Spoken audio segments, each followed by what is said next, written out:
Hello friends, எப்படி இருக்கீங்க?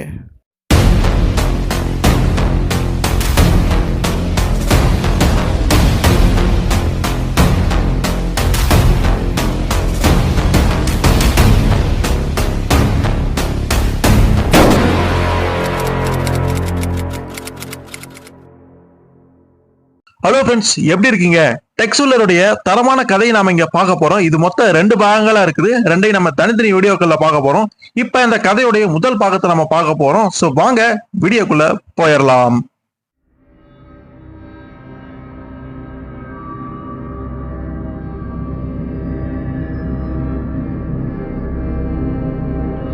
இரவின் நிசப்தத்தை கிழித்துக் கொண்டு மிசிசிப்பி நதியில் நிதானமாக முன்னேறி சென்று கொண்டிருந்தது அந்த கப்பல்.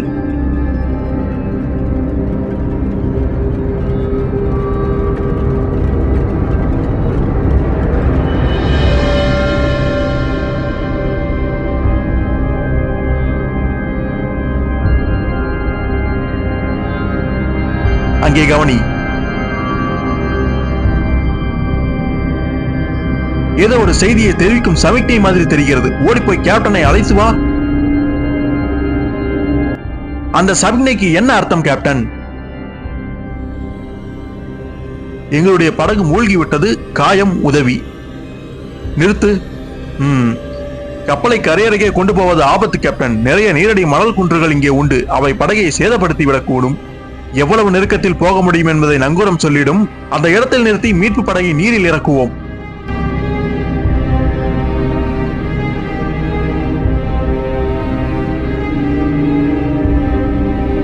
இதற்கு மேல் நெருங்க முடியாது கேப்டன். ஓகே, என்ஜினின் இயக்கத்தை நிறுத்து. மீட்பு படகை நீரில் இறக்குங்கள்.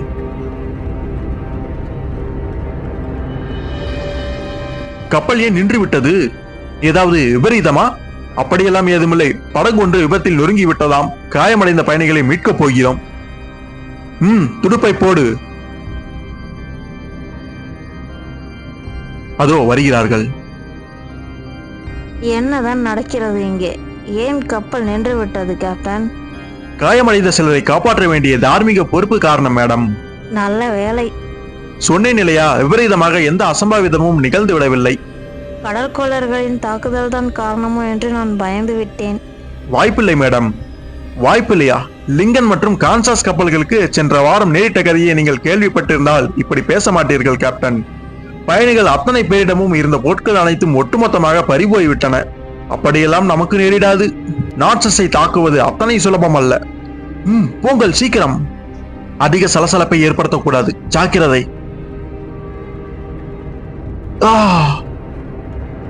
மெல்ல. வேறு யாரேனும் உண்டா? இல்லை, அவர்தான் கடைசி. எங்களுடைய சிக்னலை நீங்கள் பார்த்தது நாங்கள் செய்த அதிர்ஷ்டம். சரி, இது எப்படி நிகழ்ந்தது? கரையோரம் இருந்த ஒரு பெரிய மரம் விழுந்ததில் எங்களுடைய படகு கவிழ்ந்து விட்டது. யாராவது இறந்து போனார்களா? 2 நண்பர்களை இழந்து விட்டோம். சோ, கேட்கவே கஷ்டமாக இருக்கிறது. அதோ வருகிறார்கள். அவர்களை மேலே கொண்டு வர ஏற்பாடு செய்யுங்கள். அதே சமயம் கப்பலின் மறுபக்கம் நெருங்கிவிட்டோம். வாருங்கள். எல்லோரும் கப்பலின் மறுபக்கம் இருக்கிறார்கள். நாம் வந்திருப்பது அவர்களுக்கு கேட்காது. சீக்கிரம் மேலே ஏற்றுங்கள். அவர்களை உள்ளே கொண்டு வாருங்கள். வையுங்கள். ஜாக்கிரதை. டாக்டர், இவர்களை கவனியுங்கள். இவர்களை மேலோட்டமாக பரிசோதித்த பின்னர் சிகிச்சை பிரிவுக்கு கொண்டு போய் விடலாம். குட், இதுதான் தருணம். ஓடி வாருங்கள் தோழர்களே. அந்த குரலை கேட்ட மாத்திரத்தில் காயமடைந்தவர்கள் போல் கிடந்தவர்கள் துள்ளி எழுந்து கொண்டார்கள், கையில் துப்பாக்கியுடன். கேப்டன், கைகளை உயர்த்துங்கள். டாக்டர், நீங்களும் தான். கடற்கொள்ளையர்கள்.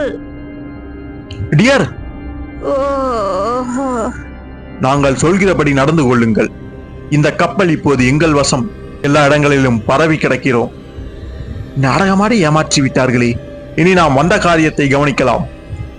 ஒன்று பாக்கி இல்லாமல் வாரி மூட்டை கட்டுங்கள், சண்டால பாவிகளா. எங்கே இன்னொரு தடவை அதை சொல்லுங்கள். எல்லாவற்றையும் அள்ளி பெட்டியில் போட்டு இப்படி கொடுங்கள். என்னுடைய நெக்லஸ் எப்படியாவது மறைத்து விட வேண்டும். ஏய் கிழவி, என்ன விஷயமா அது? ஐயோ, என்னை சுட்டு விடாதே. சீக்கிரம் திறந்து விட்டு ஒதுங்கிக்கொள். Okay okay. அடே அப்பா, நிரம்பி வழிகிறது. கேப்டன், எல்லோரும் கப்பலின் இப்பகுதியை விட்டு உடனே விலகிச் சென்று விடுங்கள். இந்த அட்டூழியத்துக்கு விரைவிலேயே நீ பதில் சொல்ல வேண்டி வரும். உன் நீதி போதனையை கேட்டுக்கொண்டிருக்க எனக்கு அவகாசம் இல்லை. சொன்னதை செய். ஓ, எங்களுடைய விசிட்டிங் கார்டை தர மறந்து விட்டேன் இல்லையா? இதோ. ஓகே, நாங்கள் சென்று வருகிறோம். கிளம்புங்கள்.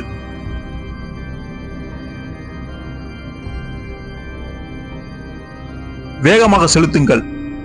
நீசர்கள், திமிரை பார். நாம் பத்திரமாக தப்பி செல்வதை உறுதிப்படுத்த ஒரு இசை கச்சேரி நடத்துவோம்.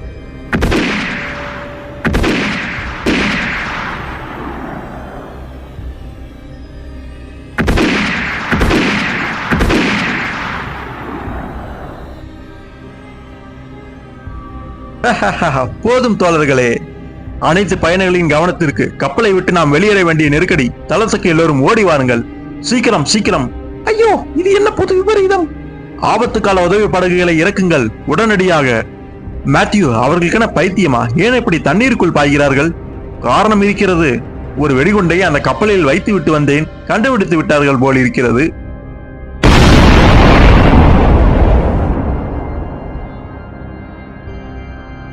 ஐயோ ஆண்டவனே! நாட்சஸ் சின்னாபின்னமாகி போய்விட்டது.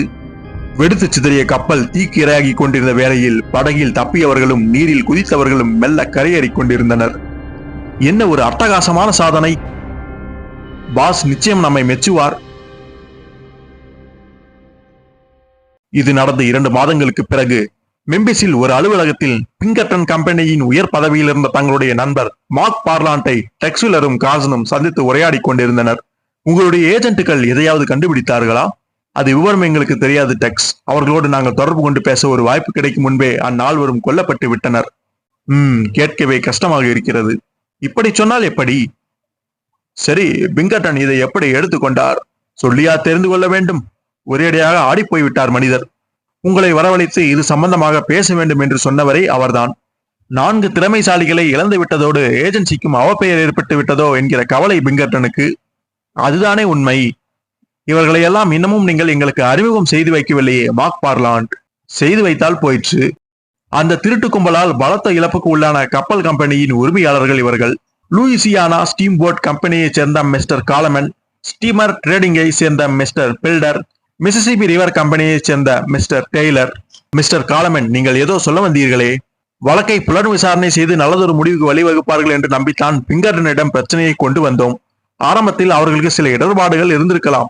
ஆனால் கடந்த 2 மாதங்களாக எந்த ஒரு முன்னேற்றமும் இன்றி புலன் விசாரணை தேங்கி நிற்கிறது. அந்த சண்டாளர்கள் தொடர்ந்து எங்களுக்கு இழப்பை ஏற்படுத்தி வருகிறார்கள். ஓகே, நான் வெற்றொன்று துண்டொன்று என்கிற மாதிரி நேரடியாகவே விஷயத்துக்கு வருகிறேன் மிஸ்டர் வில்லர். புரியவில்லை, சொல்லுங்கள். நான் ஒரு வியாபாரி.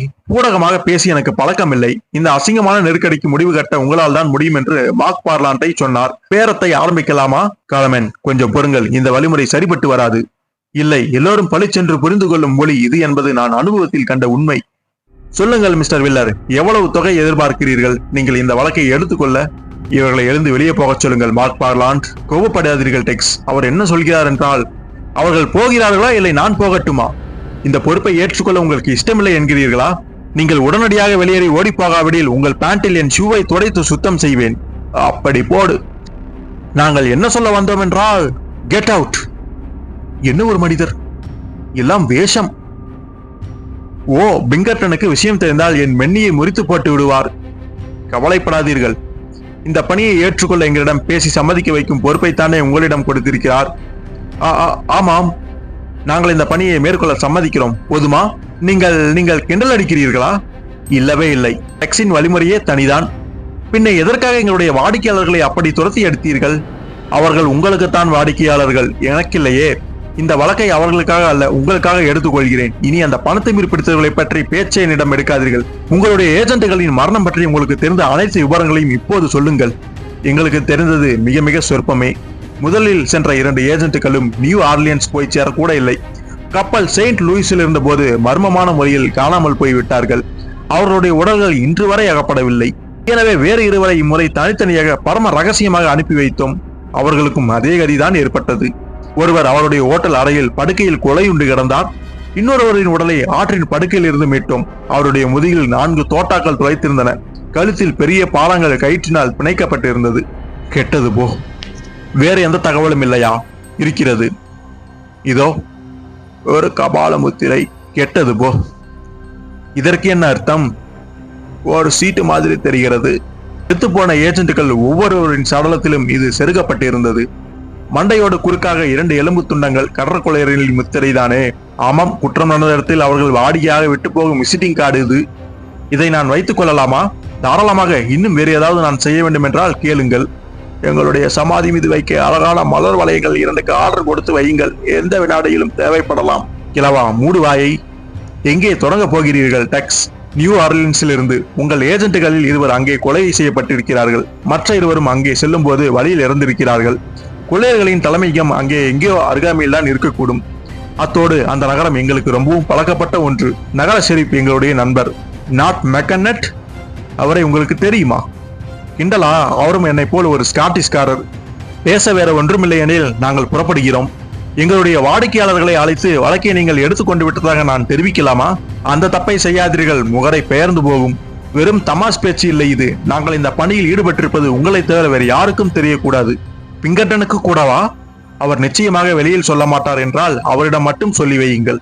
போச்சுடா. மறுநாள் காலையில், இப்படி ஒரு பணியை நாம் மேற்கொண்டிருக்கிறோம் என்கிற விஷயத்தை உன் மகன் மற்றும் டைகருக்கு நாம் தெரிவித்திருக்க வேண்டாமா? நியூ ஆர்லின்ஸ் சென்ற பிறகு தெரிவித்து விடலாம். அவர்களையும் இதில் ஈடுபடுத்த போகிறாயா? அதை அப்புறம் தீர்மானிக்கலாம். அங்கே பார்த்தாயா? நேற்று மார்க் பார்லாண்டின் அலுவலகத்தில் நாம் சந்தித்த அதே நபர்கள் தான். ஆமாம், பில்டர் டெய்லர். 3வது ஆசாமியை காணோம். அவனை எங்கே விட்டு வந்தார்களோ? அவன் மீது ஏன் அவ்வளவு அக்கறை உனக்கு?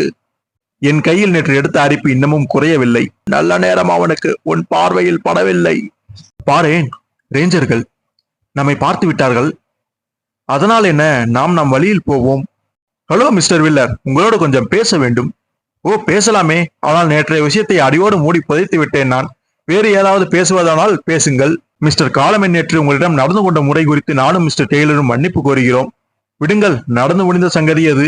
நீங்கள் அப்படி நினைக்கலாம், ஆனால் எங்களுக்கு அப்படி இல்லை. ஆமாம், அதுதான் உண்மை. கடற்கொள்ளையர் தொடர்ந்து எங்களுடைய படகுகளை தாக்கினால் நாங்கள் நொடித்து போய் விடுவோம். அவர்கள் தீயிட்டு கொளுத்தியதால் ஏற்கனவே 3 படகுகளை இழந்து தவிக்கிறேன் நான். அத்தோடு வாடிக்கையாளர்களின் நன்மதிப்பையும் நான் இழந்து விட்டேன். ஆமாம், என்னுடைய கம்பெனி பிரதானமாக சரக்குகளை ஏற்றிச் செல்கிறது. சரக்குகள் கொள்ளையடிக்கப்பட்டதாலும் படகுகளில் நாசமாகி போனதாலும் ஏற்பட்ட இழப்பு சொல்லி மாளாது. வாடிக்கையாளர்கள் நம்பிக்கை இழந்து போனதால் ஆர்டர்கள் வருவதும் கணிசமாக குறைந்து போய்விட்டது. காலமன் விஷயத்திலும் இதுதான் நிலவரம். கேட்க சுவாரஸ்யமாக இருக்கிறது. அந்த அகம்பாவக்காரனின் பேச்சை எடுக்காதீர்கள், பற்றி கொண்டு வருகிறது எனக்கு. உங்களை அவர் தப்பாக எடை போட்டு விட்டார் என்பதை தெளிவாக புரிந்து கொண்டோம் நாங்கள். அவர் பண்ணிய தப்புக்கு எங்களையும் கைவிட்டு விடாதீர்கள். கைவிட்டு விடுவதா? தப்பாக புரிந்து கொண்டிருக்கிறீர்கள் என்று நினைக்கிறேன். எனக்கு அவகாசம் இல்லை என்ற ஒரே காரணத்திற்காகத்தான் மாட்டேன் என்று சொன்னேன், அவ்வளவுதான். சீரியஸாகத்தான் சொல்கிறீர்களா? ஆமாம் ஆமாம். மார்க் பார்லாண்ட் எங்களுடைய நண்பர். அவசர வேலையாக நியூ ஆர்லியன்ஸ் போய்க் கொண்டிருந்த நாங்கள் வழியில் மெம்பேஸுக்கு வந்தோம். வந்தோம், நண்பரை பார்த்து பேசிவிட்டு போவோம் என்று அவருடைய இடத்திற்கு சென்றோம். கொஞ்சம் எங்களுக்காக மன்னிக்க வேண்டும். உங்கள் கோரிக்கையை ஏற்றுக்கொள்வதற்கில்லை. அதற்காக நொந்து போக தேவையில்லை. பிங்கர்டனின் ஆட்கள் சமர்த்தர்கள். இதுவரை அவர்களுக்கு அதிர்ஷ்டம் இல்லாது போனாலும் விரைவிலேயே சாதித்து விடுவார்கள். அப்படித்தான் நம்புகிறோம். நமக்கு அதிர்ஷ்டம் இல்லை. நம்பி விட்டார்களா என்ன? அதில் என்ன சந்தேகம்? பணம் பெறாமல் யாரும் எதுவுமே செய்ய மாட்டார்கள் என்று நம்புகிற ஜாதி அவர்கள். மார்க் பார்லாண்டின் நட்புக்காக நாம் இப்பணியை மேற்கொண்டிருக்கிறோம் என்பதை கற்பனையாக கூட அவர்களால் எண்ணி பார்க்க முடியாது. கப்பலில் உள்ள பாருக்குள் நுழைந்து ஒரு நோட்டம் விடுவோமா? ஆஹா, அப்பப்போ உனக்கு மூளை சூப்பரா வேலை செய்துப்பா. விஷயம் களை கட்டுது. பணம் எப்படி கைமாறுகிறது பார். பொழுதுபோக்கா நாமும் ஏதாவது ஒரு ஆட்டத்தில் கலந்து கொள்வோமா? எதற்கு? பணம் பறிபோவதற்கா? ஏமாற்றி விடுவார்களா என்ன? நான் என்ன சின்ன குழந்தையா? வா, முதலில் ஏதாவது பருகுவோம். அப்புறமாக ஏதாவது ஒரு மேஜையில் இடம் பிடிக்க பார்ப்போம். ஓகே. அந்த ஜோடியை கவனித்தாயா? கால்நடை ஓட்டிகள் லீவில் வந்திருக்கிற மாதிரி தோன்றுகிறது. அப்படிங்கிறது பண்ணையர்கள் அல்லது அது மாதிரி யாரோ ஒருவராக இருக்க வேண்டும். பர்ஸ் நிறைய கரன்சி துருத்தி கொண்டிருக்கிறது. கைவரிசையை காட்டுவோமா? ஷியோர். அந்த பெரியவரை பார்த்தால் பணத்தை வாரிவிட துடிப்பவர் மாதிரி தெரிகிறது. அந்த பணம் உன் பைனுள் வந்து சேர்கிற மாதிரி நான் ஏதாவது செய்ய போகிறேன். அருமை. ஹலோ, அட வந்திருக்கிறது யார் என்று பார். உட்கார் நோலன், குடித்து விட்டு போ. இல்லை, எனக்கு அவசர வேலை இருக்கிறது. அந்த ஜோடி மீது ஏற்கனவே உங்கள் கவனம் திரும்பி இருக்கிற மாதிரி தெரிகிறது. அவர்களை உனக்கு தெரியுமா? நேரடியாக தெரியாது, ஆனால் ஒரு பெரும் செல்வந்தர் இவர்களை பரம எதிரிகளாக கருதுகிறார். இவர்களை பரலோகம் அனுப்ப எவ்வளவு தொகை வேண்டுமானாலும் செலவழிக்க தயங்க மாட்டார். கேட்டாயா பிரதர்? சுவாரஸ்யமான சங்கதிதான். எவ்வளவு தருவார்? உன் விலையை சொல், என் நண்பர் ஒத்துக்கொள்கிறாரா என்று பார்ப்போம். எனக்கு 1000, என் பிரதருக்கு 1000. பேராசைக்கும் ஒரு அளவு வேண்டும். படு ஆபத்தான விவகாரம். துப்பாக்கியை அவர்கள் செருகி இருக்கும் ஸ்டைல் ஒன்றே போதும் சுடுவதில் அவர்கள் வல்லவர்கள் என்று பறைசாற்ற. வீண் பேச்சு. ஆட்டத்தின் போது திடீரென்று அதிரடியாக தாக்க வேண்டியதுதானே, அது ஒன்றும் உனக்கு புதிது அல்லவே. சரி, எவ்வளவு நேரத்தில் உன் பதில் வரும்? சில நிமிடங்களில். அதற்குள்ளாக மற்றவர்கள் முந்திக் கொண்டு விடும் முன் நீங்கள் போய் அவர்களோடு ஒட்டி கொள்ளுங்கள். சரி, எப்படி எங்களுக்கு தெரிவிப்பாய்? ஏதாவது ஒரு யுக்தியை கையாளுவேன். வா, போய் தூண்டிலை போடுவோம். டபுள். Okay sir. இன்னொரு கிளாஸ். மேட்சுக்கு போன பிறகு வைத்துக் கொள்வோமே. விளையாட வேண்டும் என்று ஆசை இன்னமும் இருக்கிறதா? நிச்சயமாக. வேறுக்கான செலவை ஈடுகட்ட எவனாவது ஒரு ஏமாளி அகப்படாமலா போய்விடுவான்? நிச்சயமாக கிடைப்பான். அவன் நானாகவும் இருக்கலாம். நிஜமாகத்தான் சொல்கிறாயா? எனக்கும் போர் அடிக்கிறது. ஜாலியாகத்தான் பொழுதை போக்குவோமே. இன்னொரு கை குறைகிறதே. என் நண்பன் ஒருவன் இருக்கிறான், சேர்த்துக் கொள்வோம். அவனுக்கு சீட்டு ஆடுவதில் ஆர்வம் இராது. எப்படியாவது சரிகட்டி கொண்டு வருகிறேன். எங்களை சராசரி டூரிஸ்டுகள் என்று எண்ணிவிட்டான் போலும். இவன் ஒரு எத்தன் என்பது நெற்றியில் எழுதி ஒட்டி இருக்கிறது. சீட்டாட 2 நபர்களை கூட்டு வந்திருக்கிறேன் ராப். நீ மறுக்க கூடாது. ஓகே, ஆனால் ஒரு நிபந்தனை. பெரிய தொகை வைத்தெல்லாம் ஆட மாட்டேன். நன்றாக நாடகம் ஆடுகிறார்கள். நண்பர்களுக்குள் சும்மா ஜாலிக்காகத்தானே ஆடப்போகிறோம். விடுகவலையை. சரி, ஆட்டத்தை ஆரம்பிக்கலாமா? ஓ ஷியோர். இதற்கிடையே ஒரு சொகுசு அறையினுள் நீ இங்கே நுழைவதை அவர்கள் பார்க்கவில்லையே. உன்னையும் என்னையும் யாரும் இணைத்து விடக்கூடாது. பதறாதீர்கள் மிஸ்டர் காலமன். யாரும் என்னை பார்க்கவில்லை. சரி, மேலே சொல். நிச்சயமாக அவர்கள் தானா? அதில் துளி சந்தேகமும் கிடையாது. டெய்லரிடமும் பில்டரிடமும் பேச்சுவார்த்தை நடத்த அவர்கள் அங்கே தாமதித்தனர். டெய்லர் தான் அவர்களோடு பேசினார். அந்த முட்டாள் என்ன சாதிக்க நினைத்தான்? அவர்கள் அந்த பணியை ஒப்புக்கொள்ள வைக்க முயன்றார். ரேஞ்சர்கள் என்ன பதில் சொன்னார்கள்? நியூ ஆர்லியன்ஸில் அவசர வேலை இருக்கிறது என்று கதை விட்டார்கள். அது கதை என்று எப்படி உனக்கு தெரியும்? அவர்கள் தனியாக இருந்தபோது பேசியதை கேட்டேன். பணியை ஏற்றுக்கொண்டு விட்டார்களா என்ன? ஆமாம். மார்க் பார்லாண்டின் நட்புக்காக சம்மதித்தார்களாம். நாசமாய் போக. இவ்வளவு ரகசியமாக செயல்படுகிறார்கள் என்றால் அவர்கள் யாரையும் நம்பவில்லை என்றாகிறது. சாதித்து விடுவார்கள் என்று நம்புகிறீர்களா? சொல்ல தெரியவில்லை. அவர்கள் செத்தொழிந்தால் மட்டுமே நிம்மதியாக இருக்க முடியும் என்று தோன்றுகிறது. அந்த பொறுப்பை நான் எடுத்துக்கொள்ளட்டுமா? உனக்கு வாழ்க்கையை வெறுத்து விட்டதா என்ன? அம்மாதிரி நபர்களை தீர்த்து கட்ட உன்னால் முடியாது. நொடியில் உனக்கு சவக்குழி தோண்டி விடுவார்கள். ஜோ கீஸ்டோனை அமர்த்தி கொள்வோமா? ஜோ கீஸ்டோனா? அவன் இங்கே இருக்கிறானா? ஆமாம், உங்களுடைய பெயரை வெளியிடாமல் இது பற்றி அவனிடம் பேசினேன். சரி, மேலே ஆக வேண்டியதை கவனி.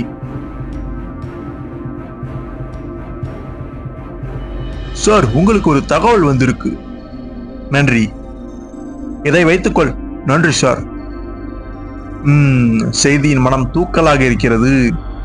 Excuse me gentleman. Oh sure. முக்கியமான சங்கதிகளை எல்லாம் தாமதிக்க கூடாது. வாசனையான செய்தியோ? தனிப்பட்ட விஷயங்களை கேட்காதே கார்சன். அப்படியெல்லாம் ஒன்றுமில்லை. சொல்ல போனால் இன்றிரவு சீட்டாட்டத்தில் என் கவனம் இருக்க போவதில்லை. மன்மதலிலே வென்றார் உண்டோ? சரியாக சொன்னீர்கள். சரி, அதை விடுங்கள். சீட்டை போடுங்கள். சே, அதிர்ஷ்டம் கொஞ்சம் கூட எனக்கு கை கொடுக்கவில்லை. வேடிக்கையை பார்த்தாயா? இவருக்கு காதல் கை கொடுக்கும் வேளையில் சீட்டு கை கொடுக்கவில்லை. கார்சன், வாயை மூடு. ரேஞ்சர்களின் முழு கவனமும் ஆட்டத்தில் இருக்கையில் கீஸ்டோன் பார்வை மூலமாகவே தன் சகோதரனுக்கு விஷயத்தை உணர்த்தி விட்டான். எங்களை தோற்கடிக்க உனக்கு இவ்வளவு அவசரமா? கவனமாக ஆடு. ஆட்டத்தில் கவனமாக இருப்பதாக டெக்ஸ் காட்டிக்கொண்டாலும் எதிராளிகளின் பார்வை பரிமாற்றத்தை அவர் கவனிக்க தவறவில்லை. இங்கே ஏதோ ஒரு விபரீதம் முளைவிடுகிறது. நாங்கள் சர்வ ஜாக்கிரதையாக நடந்து கொள்ள வேண்டும். 2 கார்டுகள். 1. அந்த குறிப்பு வந்ததிலிருந்து இருவருடைய பார்வையும் இயற்கையாகவே இல்லை. அலைபாய்ந்து கொண்டே இருக்கிறது. மேற்கொண்டு ஏதோ ஒரு தகவலை எதிர்பார்த்து கொண்டிருக்கிற மாதிரி தெரிகிறது. Full house. மொத்த பணமும் எனக்கே. நீயே ஜெயித்து கொண்டிருந்தால் எப்படி? அதிர்ஷ்டத்தின் பார்வை என் மீது இருந்தால் அதற்கு நானா பொறுப்பு? ஆனாலும் உங்களுக்கு இவ்வளவு அதிர்ஷ்டம் கூடாது சார். நான் ஏற்கனவே சொன்ன மாதிரி கிளம்புகிறேன் நண்பர்களே. கூடாது, அப்படியே உட்கார். விட்ட பணத்தை நான் எப்படியாவது ஜெயித்து மீட்க வேண்டும். இப்படி கோபப்பட தேவையில்லை. இந்த வேதாந்த பேச்செல்லாம் வேண்டாம் மிஸ்டர். உன்னுடைய அதிர்ஷ்டம் சொல் மேலே. சீட்டாட்டத்தில் உனக்கு ஏகப்பட்ட அதிர்ஷ்டம் என்று சொல்ல வந்தேன். உன் நண்பன் போக விரும்பினால் தடுக்க நமக்கு உரிமை இல்லை. மிக்க நன்றி சார், நான் தொடர்ந்து ஆடுவதாக இல்லை. அப்போ என் பணம், இழந்த பணத்தை நீ திரும்ப பெற நான் உனக்கு ஒரு வாய்ப்பு தருகிறேன். மொத்த பணத்தையும் இங்கே வைப்போம். யார் கூடுதல் மதிப்புள்ள சீட்டை எடுக்கிறார்களோ அவர்களுக்கே அது சொந்தம். என்ன பயமா? இல்லை ஆடி பார்த்து விடலாம். நான் ரெடி. விழிப்போடுகிறே, எந்த வினாடியிலும் விபரீதம் சம்பவிக்கலாம். சீட்டுகளை கலை. இல்லை, நீயே செய். ஆனால் ஒன்று, நான் ரொம்ப விழிப்போடு இருப்பேன். சந்தேகப்படுகிறாயாக்கும். ஒருவன் சீட்டுக்கட்டை கையில் வைத்திருக்கிறான், அடுத்தவன் கையில் மது கிளாஸ். இதுதான் தருணம். ரஃப், சுடு. அதை போடு கீழே. ஓ, நாசமாய் போக. பார்த்து விடலாம் ஒரு கை. துப்பாக்கியை கீழே போடுகிறாயா, இல்லை பரலோகம் அனுப்பி வைக்கட்டுமா? கெட்டது போ. நிலவரம் தலைகீழாகி போனது. நான் தலையிட்டுத்தான் ஏதாவது ஒத்தாசை பண்ண வேண்டும். படுத்து பதுங்கி கிட். அந்த தோட்டாக்கள் அங்கிருந்துதான் வந்தன.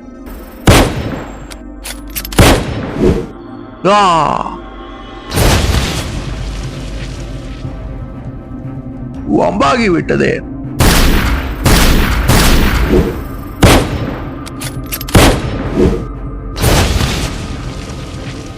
ஓடு, உதவி. நொடியில் யுத்தகலம் மாதிரி ஆகிவிட்டதே.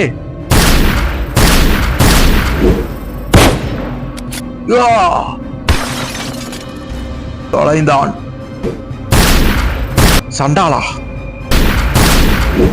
ஓய்,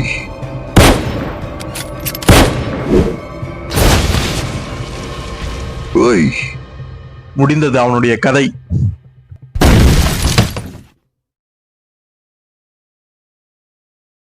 அட கஞ்சாவியே, வா போய் கேப்டனிடம் தெரிவிக்கலாம்.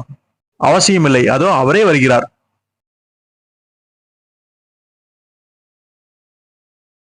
இங்கே என்னதான் நடந்தது? சின்ன சலசலப்பு, அவ்வளவுதான். தப்பாக புரிந்து கொண்டதால் ஏற்பட்ட அமளி. சின்ன சலசலப்பா? அவர்கள் இருவரும் தூக்கத்தில் இருப்பதாக தெரியவில்லையே. ஆமாம், லேசாக செத்துவிட்ட மாதிரி தெரிகிறது. வராந்தாவில் ஒருவன் விழுந்து கிடக்கிறான். அவனுடைய ஆன்மா சாந்தி அடைவதாக. உங்களுடைய வேலைதானா இது? என் நண்பனும் உதவி செய்தான். இதற்கு சரியான சமாதானம் சொல்ல வேண்டும் நீங்கள்.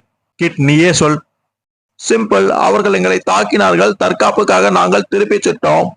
சமாளிடா ராஜா. யாராவது ஆட்டத்தில் பித்தலாட்டம் பண்ணினீர்களா? சத்தியமாக நாங்கள் பண்ணவில்லை. பின்னே எதற்காக அவர்கள் உங்களை சுட வேண்டும்? அதுதானே எங்களுக்கும் தெரியவில்லை. நாங்கள் சீட்டாடி கொண்டிருக்கையில் திடீரென்று துப்பாக்கியை நீட்டினார்கள். இவர்களும் வராந்தாவிலிருந்து இவர்களுடைய நண்பனும் ஏறோ எங்களை பரலோகம் அனுப்ப முயன்றார்கள். காரணம் இல்லாமலா? இதோ இருக்கிறது காரணம். கிட், இதை பார். என்னது? சற்று முன் வந்த காதல் கடிதம். ஆமா, எங்களுக்குள்ள யாரோ இவர்களை ஏவி விட்டிருக்கிறார்கள். அதில் சந்தேகமே இல்லை. நானும் அதை பார்க்கலாமா? ஷியோர். எங்கே இருந்து இதை எடுத்தீர்கள்? ஒருவனுடைய பையிலிருந்து. இது அங்கே இருப்பது எனக்கு தெரியும். எப்படி? நாங்கள் பார்த்து கொண்டிருக்கும் போதுதான் வெயிட்டர் வந்து கொடுத்து விட்டு போனான். வெயிட்டரை கேளுங்கள், சொல்வான். கொஞ்ச நேரத்திற்கு முன் நீதானே இதை கொண்டு வந்து கொடுத்தாய்? Yes sir. யார் அதை கொடுத்து அனுப்பியது? வந்து பதில் சொல். அவர் யார் என்று எனக்கு தெரியாது. பெரிய தொப்பி அணிந்திருந்தார் என்று மட்டும் தெரியும். வராந்தாவில் செத்து கிடக்கும் 3வது நபராக இருக்கும் என்று தோன்றுகிறது. இப்போது எல்லாம் தெளிவாக புரிகிறது எனக்கு. எங்களை தீர்த்து கட்டச் சொல்லி இவ்விருவருக்கும் அவன் செய்தி அனுப்பிவிட்டு காரியம் செவன நடந்தேறுகிறதா என்று உறுதி செய்து கொள்ள வராந்தாவில் ஒளிந்து நின்றிருக்கிறான். இவர்கள் சொதப்பிவிட்டதை பார்த்ததும் எங்களை தீர்த்து கட்ட அவனும் சுடத் தொடங்கி இருக்கிறான். கரெக்ட், அப்படிதான் இருக்கும். இவர்களை உங்களுக்கு தெரியுமா? என்ன அப்படி கேட்டுவிட்டீர்கள்? கீஸ்டோன் சகோதரர்கள் என்றாலே மிசிசிபியில் செல்லும் கப்பல் பயணிகளுக்கு சிம்ம சொப்பனமாயிடுச்சே. 1ஆம் நம்பர் கிரிமினல்கள் என்று சொல்லுங்கள். ஆமாம், வெடித்துக் கொண்டிருக்கும் போதே நம் வெளியே தோண்டி எடுத்து போய்விடும் கில்லாடிகள். இம்முறை அவர்கள் பறிக்க நினைத்தது எங்களுடைய உயிரை. ஆனால் ஆழம் தெரியாமல் காலை விட்டு விட்டார்கள். தனித்து செயல்படுவர்களாக அல்லது இவர்கள் ஒரு பெரிய கும்பலின் அங்கமா? நான் அறிந்தவரை இவர்கள் தனிதான். எங்களை கொள்ள இவர்களை தூண்டி விட்டது யாராக இருக்கும் என்று ஏதாவது யூகிக்க முடிகிறதா? இல்லை. செட் வந்திருக்கிறேன் பாஸ். வா உள்ளே. என்ன விஷயம் சொல். நோலன் வராந்தாவில் பிணமாக கிடைக்கிறான். என்ன? நோலன் செத்து விட்டானா? அவன் மட்டுமல்ல, கீஸ்டோன் சகோதரர்களும் ரேஞ்சர்களால் கொல்லப்பட்டு விட்டனர். அவர்கள் நாசமாக போக. அவர்களை முதலில் பார்த்த மாத்திரத்திலேயே புரிந்து கொண்டேன் அவர்களால் பிரச்சனை வரும் என்று. இதுவரை நாம் இப்படி ஒரு எதிரிகளை எதிர்கொண்டதில்லை. ரொம்பவும் பெரிதுபடுத்துகிறீர்களோ என்று தோன்றுகிறது. உன் நண்பன் நோலனை கேட்டுப்பார், நான் சொல்வதில் உள்ள உண்மை புரியும். துரதிருஷ்டவசமாக இப்போது அவன் பதில் சொல்லும் நிலைமையில் இல்லை. பொறுமையாக இருங்கள் பாஸ். நோலன் வேவு பார்ப்பதில் கெட்டிக்காரன், ஆனால் துப்பாக்கியை கையாள சமர்த்து போதாது.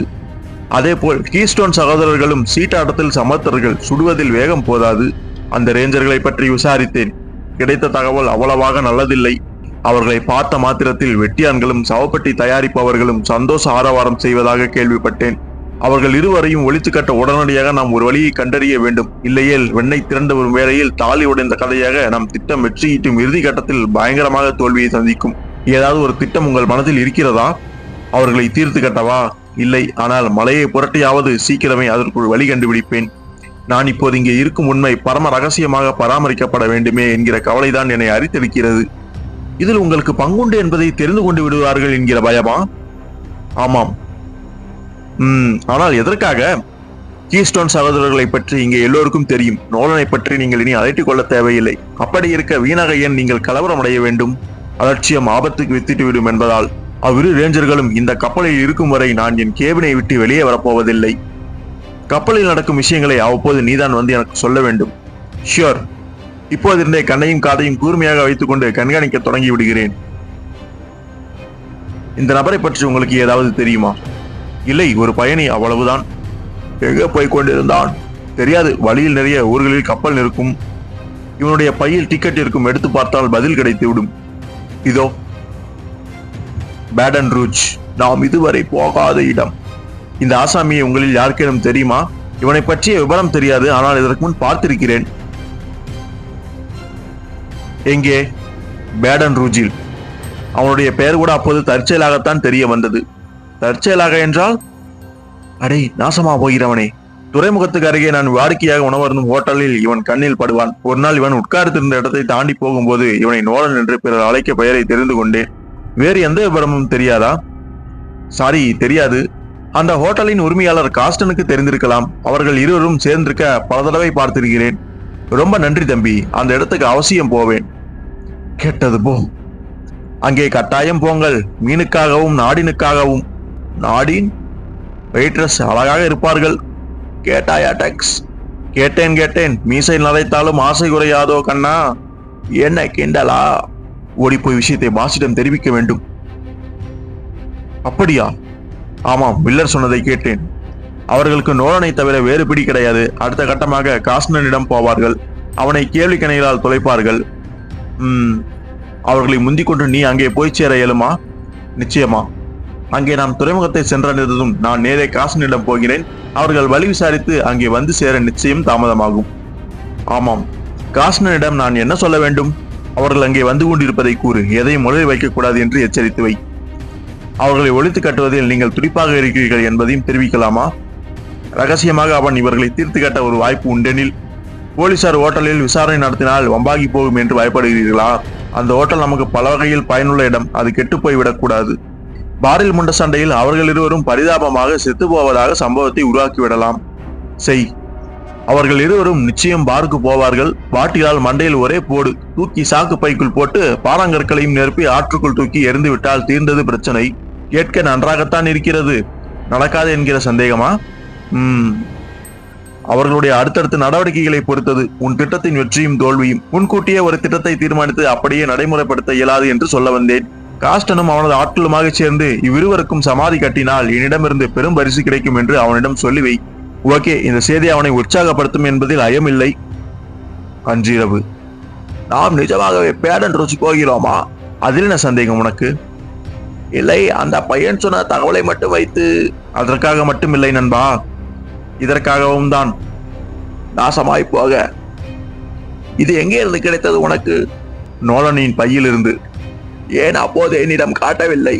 அத்தனை பேரையும் சாட்சி வைத்துக் கொண்டு சொல்லக்கூடிய சங்கதியாது. நாம் சடலத்தின் மீது சொர்க்கப்பட்டிருக்க வேண்டியவை நமக்கு இப்போது உருப்படியான தடயமாகிவிட்டது. சந்தேகமில்லாமல் நாம் பணியை மேற்கொண்டிருக்கும் உண்மை ரகசியமாகவே இல்லையோ? நல்ல கேள்வி. பிங்கர்டன் ஏஜென்சிகளுக்கு நேர்ந்த கதையை பற்றி மார்க் பார்லான் தெரிவித்த விஷயங்களை நினைவு கூர்ந்து பார். முதல் 2 ஏஜென்ட்டுகள் வழியிலேயே படகில் பிணமாகி போனார்கள். மற்ற இருவரும் நியூ ஆர்லியன்ஸ் சென்றதும் தனித்தனியே ரகசியமாக கொல்லப்பட்டிருக்கிறார்கள். ரகசியமாக?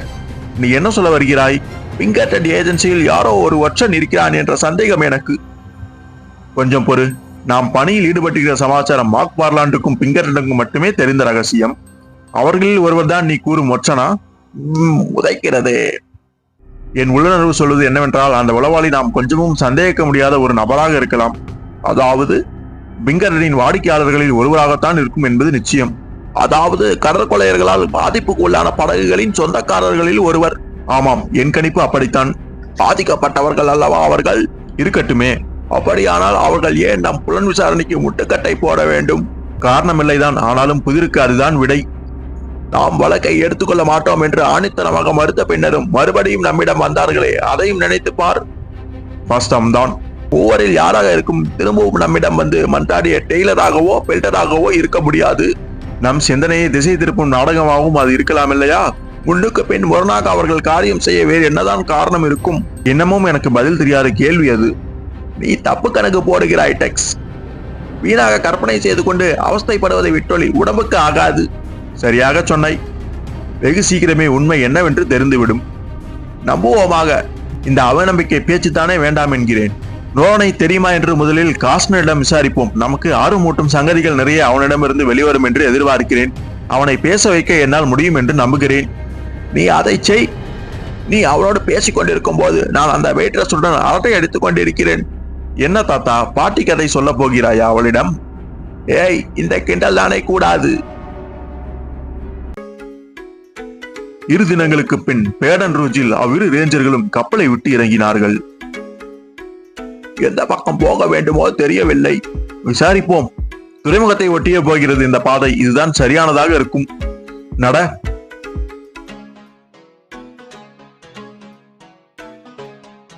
சொன்னேன் இல்லையா, அருகாமையில் தான் இருக்கிறது. நிம்மதியாக நடந்து வா. அடிக்கடி இப்படி திரும்பி பார்த்தால் கழுத்து சுலுக்கி கொள்ள போகிறது. கபால ஓடு தோட்டாவால் சிதறி போவதை விட கழுத்து சுளுக்கு மேலல்லவா? நம்மை தீர்த்து கட்ட முயற்சி நடக்கும் என்று நினைக்கிறாயா? ஏற்கனவே முயன்றார்கள் இல்லையா? மறுபடியும் முயற்சிக்கும் முன் 2 முறை யோசிப்பார்கள் அல்லவா? இதோ இடம் வந்து விட்டது. பசிக்கிறதா? ஏதாவது சாப்பிடுவோமா? நல்ல பசி, ஆனால் மீன் வகை வேண்டாம். வறுத்த கறி கூடவே பிரெஞ்ச் ஃப்ரைஸ். ஓ, என்ன ஒரு அசிங்கமான இடம். எப்படி இருக்கும் என்று நீ எதிர்பார்த்தாய்? மீனாற்றம் குடலை பிடுங்குகிறது. மாமிச வகையறை ஏதேனும் வைத்திருக்கிறார்களோ என்னவோ. புலம்பாமல் வா.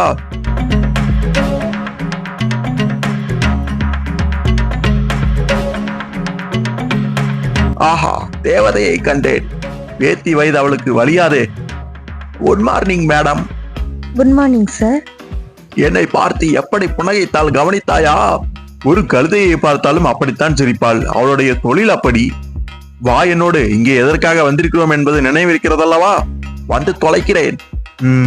இவர்களாகத்தான் இருக்கும். எவன் மூச்சியும் சகிக்கவில்லை. இதைவிட மோசமானவர்களை எல்லாம் நான் பார்த்திருக்கிறேன். ஹலோ காஸ்டன். எனக்கு ஏற்கனவே அறிமுகமானவர்களா நீங்கள்? இல்லை, நமக்கு ஒரு புது நண்பர் உண்டு. துரதிருஷ்டவசமாக அவர் இப்போது உயிரோடு இல்லை. யார் அது? நோலன். நான் அவனுடைய நண்பன் என்று சொன்னானா என்ன? ஆமாம், அது மட்டுமல்ல, எங்களுக்கு தேவையான சில தகவல்களை உங்களிடமிருந்து கேட்டு தெரிந்து கொள்ளலாம் என்றும் சொன்னான். உரிய பணம் தந்து விடுகிறேன். தகவல் என்றால் எதை பற்றி? இதோ இதை பற்றி.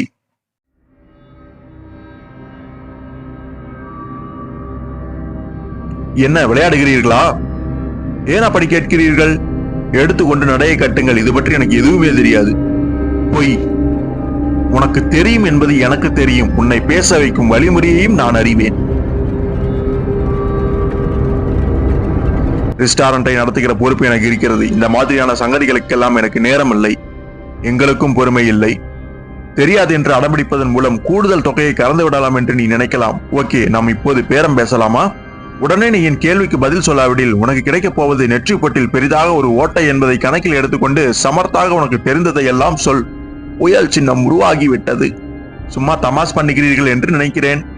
அப்படி ஒரு எண்ணம் வேண்டாம் உனக்கு.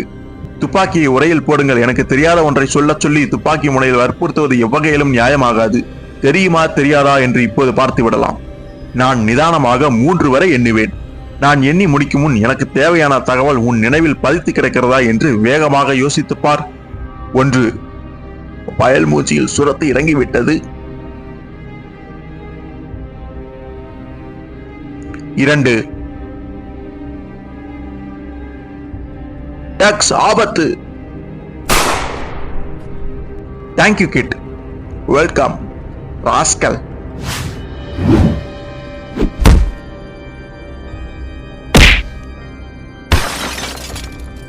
நாசமாக போக. தொடாதே, அதை அப்படியே போடு, இல்லையல் கபாலவோடு எகிறிவிடும். ஓகே ஓகே, ஓடியாங்கடா, காஸ்டனுக்கு நெருக்கடி. அதை விடாத. முழு கச்சேரிக்கு நீ தயார் தானே கிட்? டான்ஸ் ஆட வைப்போம் பயல்களை. அதற்குள் திரும்ப எழுந்து கொண்டு விட்டார்களே. நாம் கொடுத்தது போதவில்லை போலும்.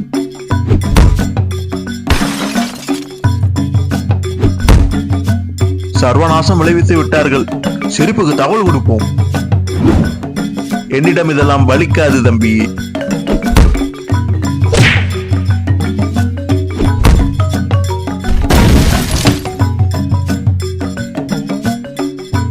ஒருவனுக்கு எதிராக இருவரா? நியாயம் இல்லையே. ஏய் நிறுத்து. இது உனக்கு. ஒன்று வாங்கினால் ஒன்று இலவசம். கை என்னமாய் வலிக்கிறது. அப்படியானால் இதை பயன்படுத்து. நன்றி நண்பா. ஒரு அடியில் இப்படி நொறுங்கி போய்விட்டதே.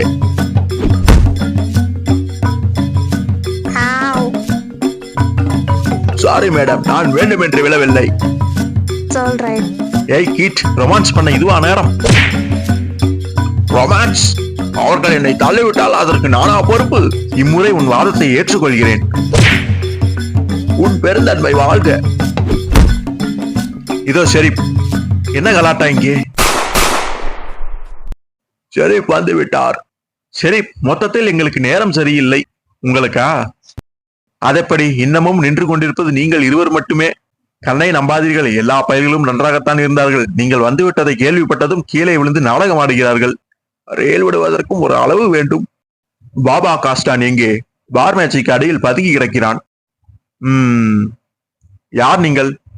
வழிப்போக்கர்கள். சாப்பிட ஏதாவது கிடைக்குமா என்று உள்ளே புகுந்தோம். இங்கே நடந்த அமளியில் நாங்களும் மாட்டிக்கொண்டு விட்டோம். உண்மைதான் ஷெரீப்.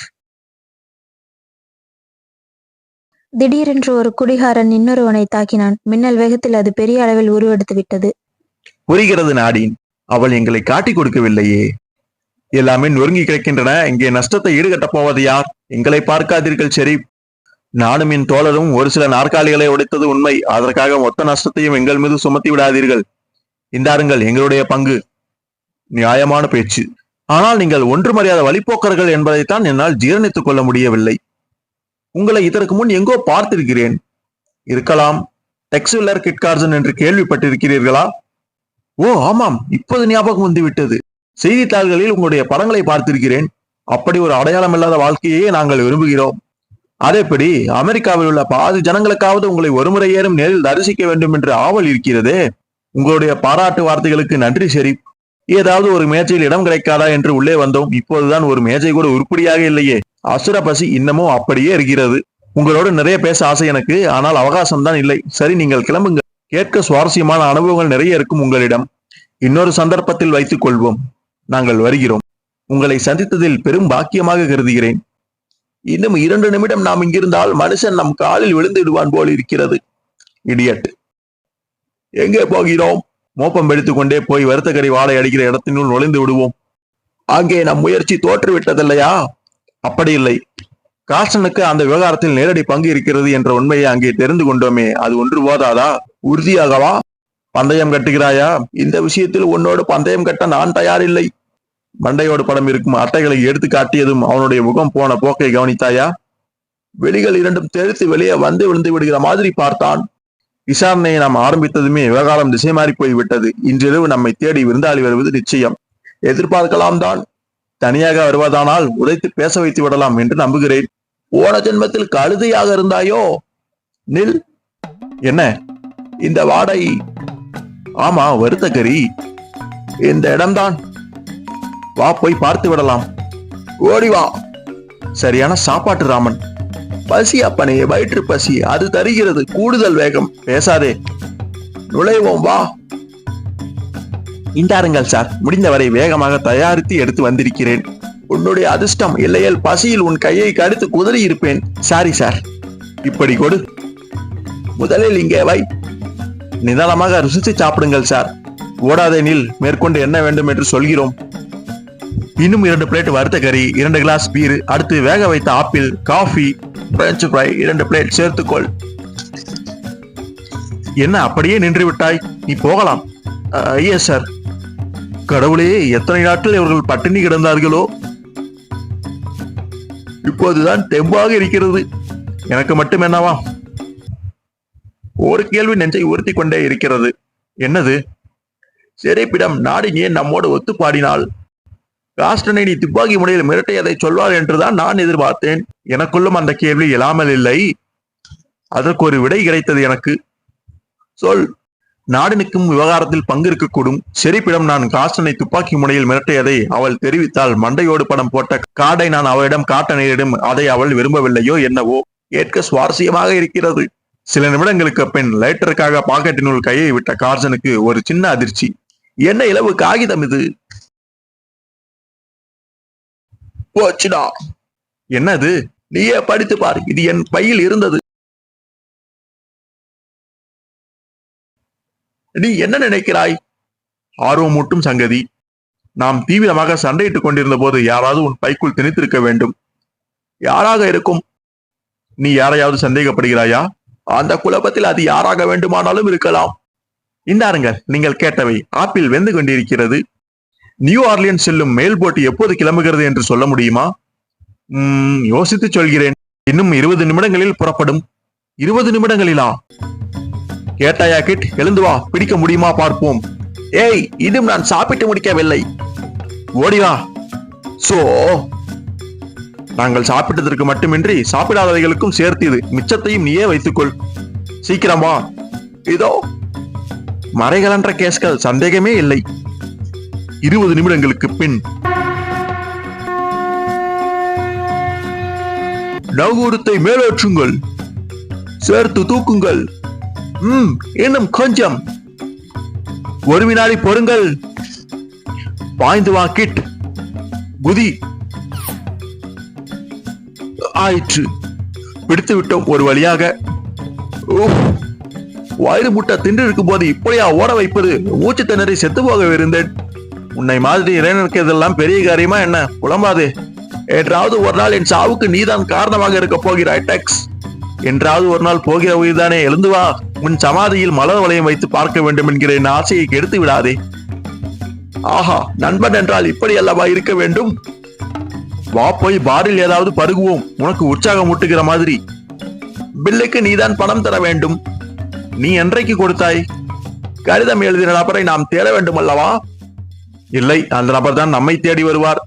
சரியாக சொன்னீர்கள் மிஸ்டர் வில்லர். நாடின் ஆச்சரியமாக இருக்கிறதா? பின்ன இருக்காதா என்ன? நீதான் கடிதத்தை எழுதிய நபரா? ஆமாம், நீங்கள் சண்டையிட்டுக் கொண்டிருந்த போது பைக்குள் போட்டுவிட்டேன். நீங்கள் அங்கே வந்த உடனேயே அந்த குறிப்பை எழுதிவிட்டேன். ஆனால் அதை எப்படி உங்களிடம் தருவது என்றுதான் குழம்பி தவித்துக் கொண்டிருந்தேன். நீங்கள் என் மீது வந்து விழுந்தீர்கள் அல்லவா? அந்த சந்தர்ப்பத்தை பயன்படுத்தி கொண்டேன். மேற்கொண்டு இங்கே எதுவும் நாம் பேச வேண்டாம். திரும்பிய பக்கம் எல்லாம் அவர்களுக்கு ஒற்றர்கள் உண்டு. என்னுடைய கேபின் எண் 27. அங்கே வந்து என்னை சந்தியுங்கள்.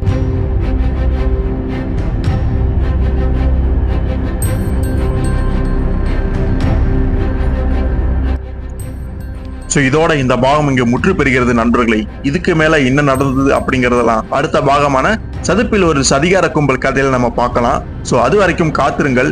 இப்ப இந்த வீடியோ உங்களுக்கு பிடிச்சிருந்தது அப்படின்னா லைக் பண்ணுங்க, ஷேர் பண்ணுங்க, எல்லாத்துக்குமே தெரியப்படுத்துங்க. குறிப்பா சப்ஸ்கிரைபும் பண்ணிக்கோங்க. அடுத்த ஒரு சுவாரஸ்யமான ஒரு வீடியோலயே ஒரு கதையிலேயே உங்களை சந்திக்கிற வரைக்கும் நன்றி நண்பர்களே.